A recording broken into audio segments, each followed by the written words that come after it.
ಏನಾಯ್ತು ಅಂತ ಈಗ ಹೇಳಿ ಶಮಿ. ತಾತ, ನಾವೆಲ್ಲ ಇಲ್ಲಿಗೆ ಬರ್ತಿದ್ವಾ, ಅವಾಗ ಈ ಲೇಡಿ ನಮ್ ರೂಟ್ಗೆ ಅಡ್ಡ ಬಂದ್ಲು. ದಾರಿ ಬಿಡಿ ಅಂದಿದ್ಕೆ ಗಲಾಟೆ ಮಾಡಿದ್ಲು. ನನ್ ಕಾರ್ ಗ್ಲಾಸ್ ಹೊಡೆದಾಕಿ ದುಡ್ಡು ಕೇಳಿದ್ಲು. ಓ ಸತ್ಯ ನಾಶ. ತಾತ ಇವಳು ಸುಳ್ಳು. ಲಕ್ಷ್ಮಿ, ಅವಳು ಪೂರ್ತಿ ಮಾತಾಡಿದ ಮೇಲೆ ನೀನ್ ಮಾತಾಡು. ತಾತ, ನಂದೇನು ತಪ್ಪಿಲ್ಲ. ನಾನ್ ದುಡ್ಡು ಕೊಡಲ್ಲ ಅಂತ ಹೇಳಿದ್ಕೆ ಶಿ ಪಂಚರ್ಡ್ ಮೈ ಕಾರ್. ಈ ದರಿದ್ರ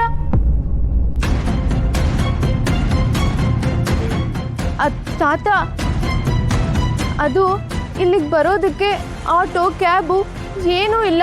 ಅಲ್ಲಿಂದ ಇಲ್ಲಿವರೆಗೂ ನಡ್ಕೊಂಡು ಬಂದ್ವಿ. ಕಾಲೆಲ್ಲ ಕೆಸರಾಗಿ ನನ್ನ ಸ್ಯಾಂಡಲ್ಸ್ ಎಲ್ಲ ಹಾಳಾಗೋಯ್ತು ತಾತ.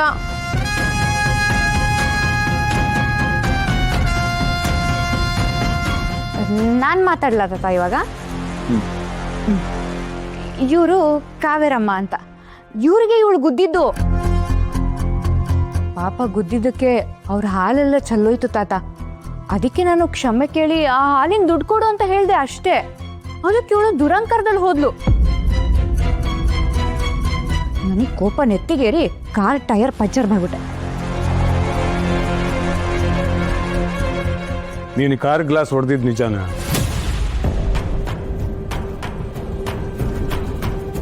ಹೌದು, ಆದ್ರೆ ನೋಡು, ಇನ್ನೊಬ್ಬರ ವಸ್ತುನ ಹಾಳು ಮಾಡೋ ಹಕ್ಕು ನಮಗಿಲ್ಲ. ಅದನ್ನು ವಾಪಸ್ ಕೊಡೋ ಯೋಗ್ಯತೆ ನಮಗಿಲ್ಲ ಅಂದಮೇಲೆ ಹಾಳು ಮಾಡೋಕೆ ಹೋಗ್ಬಾರ್ದು. ಅಲ್ಲ ತಾತ, ಅದು ನಾವು ಎಲ್ಲಿದ್ದೀವಿ, ಯಾರ ಬಗ್ಗೆ ಮಾತಾಡ್ತಾ ಇದ್ದೀವಿ ಅನ್ನೋ ಪರಿಜ್ಞಾನ ಇರಬೇಕು. ಸುಮ್ಮನೆ ಮನಸ್ಸಿಗೆ ಬಂದಾಗ ಆಡೋದಲ್ಲ. ಸೂಪರ್ ತಾತ, ಸರಿಯಾಗಿ ಹೇಳಿದ್ರಿ. ಇವಳಿಗೆ ಓವರ್ ಆಗಿ ಆಡ್ತಾಳೆ. ನಾನು ಹೇಳಿದ್ದು ನಿನ್ನ ಫ್ರೆಂಡ್ಗೆ.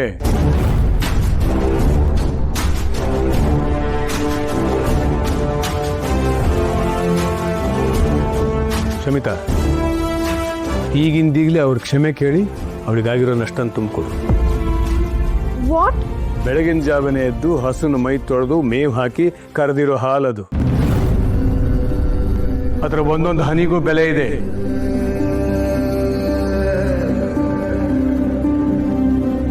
ಅಷ್ಟೇ ಯಾಕೆ, ಈ ಹಳ್ಳಿಲಿ ಕಷ್ಟಪಟ್ಟು ಕೆಲಸ ಮಾಡೋ ಪ್ರತಿಯೊಬ್ಬನ ಪ್ರತಿ ಹನಿ ಬೆವರಿಗೂ ಬೆಲೆ ಇದ್ದೇ ಇದೆ.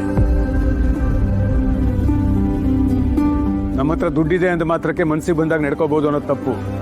ನಿನ್ನ ಭಾಷೆ ಮೇಲೆ ನಿನಗೆ ಹಿಡಿತಾ ಇರಲಿ. ಹಳ್ಳಿ ಜನ ಮುಗ್ಧರಿರ್ಬೋದು, ಆದರೆ ಅವರು ಅನಾಗರಿಕರಲ್ಲ.